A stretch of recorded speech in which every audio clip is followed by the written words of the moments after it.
लगभग 291 करोड़ रुपया जो है वो जर्मनी की एक संस्था है KfW, उससे हम लोग ऋण के रूप में लेकर के इस योजना को हम कार्यान्वित करेंगे। और ग्रीन एनर्जी कॉरिडोर, जैसा कि आपको मालूम है, ग्रीन एनर्जी कॉरिडोर भारत सरकार की एक बहुत ही महत्वाकांक्षी योजना है, जिसके तहत हमें ऐसे क्षेत्रों में से विशेष रूप से बुंदेलखंड क्षेत्र से सौर ऊर्जा के ट्रांसमिशन के लिए बहुत सहायता मिल रही है। लगभग 4000 करोड़ रुपए से ज़्यादा की कुल प्रोजेक्ट भारत सरकार ने मंजूर किया हुआ है। उसी के तहत ये हमारा जो है सब स्टेशन बनने जा रहा है और ट्रांसमिशन लाइनें भी बनने जा रही हैं। दूसरा 2 विषय महाकुंभ से जुड़े हुए हैं, जो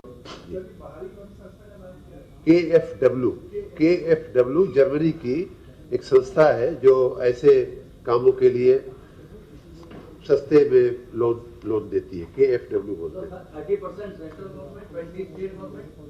फिर से बता देता हूँ 33% भारत सरकार की MNRE जो मंत्रालय है, यानी कि 620 करोड़ में से 204.57 करोड़ उनका हिस्सा रहेगा।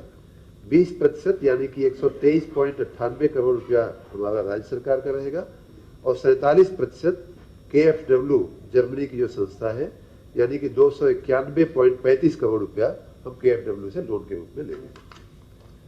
महाकुंभ आप जैसा कि जानते हैं कि प्रयागराज में आगामी महीने से ही शुरू हो जाएगा, दिसंबर से ही शुरू हो जाता है इसका लोगों का आना जाना।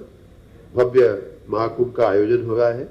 माननीय मुख्यमंत्री जी की इच्छा थी कि इस अपनी पुरातन संस्कृति के इस भव्य विरासत का प्रचार प्रसार भारत के अनेक शहरों में और भारत के बाहर भी अनेक देशों में, जो विशेष रूप से हमारी संस्कृति से जो लोग संबद्ध हैं, कुछ ऐसे देश हैं जो हमारे बहुत सारी बातों को स्वयं मानते भी हैं, उनका पालन भी करते हैं।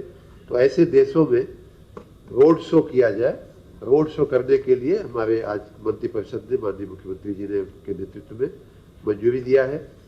इसमें जो जगहें लिखी हुई थी वो थी नई दिल्ली, मुंबई, पुणे, जयपुर, अहमदाबाद, हैदराबाद, चेन्नई, कलकत्ता, बंगलोर, तिरुवनंतपुरम, गोवा, देहरादून, भोपाल, इंदौर, गुवाहाटी, भुवनेश्वर, चंडीगढ़ और पटना, ये अपने देश के नगर लिखे हुए थे।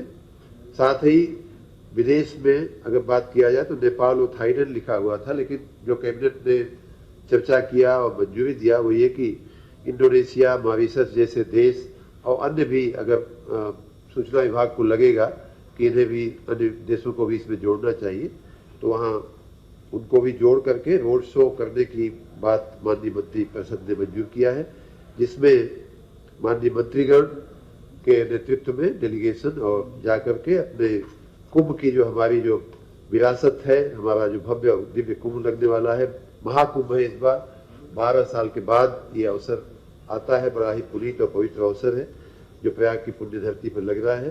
तो उसका प्रचार प्रसार करने के लिए माननीय मंत्रिपरिषद ने मंजूरी दिया है। गृह विभाग का भी एक महाकुंभ से जुड़ा हुआ प्रस्ताव था, जिसमें कुंभ के कामकाज के लिए गृह विभाग ने 220 अदद नए वाहन खरीदने के लिए प्रस्ताव रखा था, जिसे भी माननीय मंत्रिपरिषद